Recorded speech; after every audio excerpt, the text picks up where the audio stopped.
हमारी सुजलाम सुफलाम मातृभूमि को नमन। साथियों, यही तो भारत की हजारों साल पुरानी पहचान रही है। यहां की नदियां, यहां के पहाड़, यहां के वन, वृक्ष और यहां की उपजाऊ मिट्टी, ये धरती हमेशा सोना उगलने की ताकत रखती है।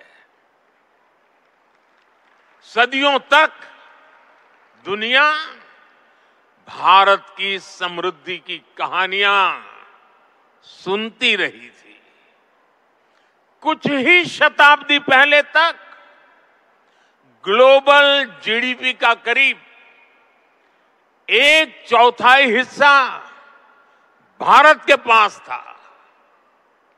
लेकिन भाइयों बहनों, जब बंकिम बाबू ने वंदे मातरम की रचना की थी, तब भारत अपने उस स्वर्णिम दौर से बहुत दूर जा चुका था।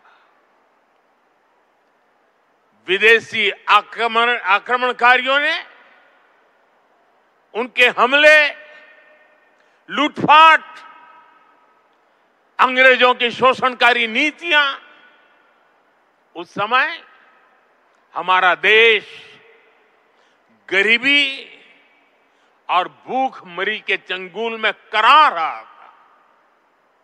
तब भी बंकिम बाबू ने उस बुरे हालात के स्थितियों में भी चारों तरफ दर्द था, विनाश था, शोक था,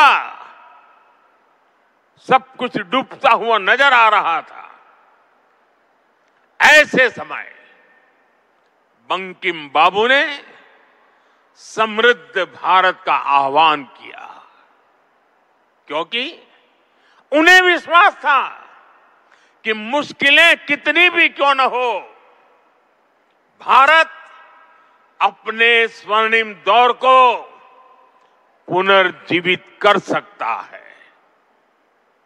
और इसलिए उन्होंने आह्वान किया, वंदे मातरम।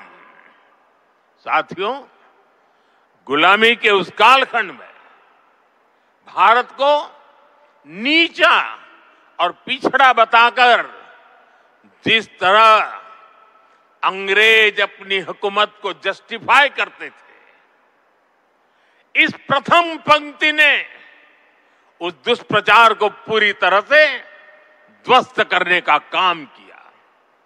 इसलिए वंदे मातरम केवल आजादी का गान ही नहीं बना, बल्कि आजाद भारत कैसा होगा, वंदे मातरम ने वो सुजलाम सुफलाम सपना भी करोड़ों देशवासियों के सामने प्रस्तुत किया।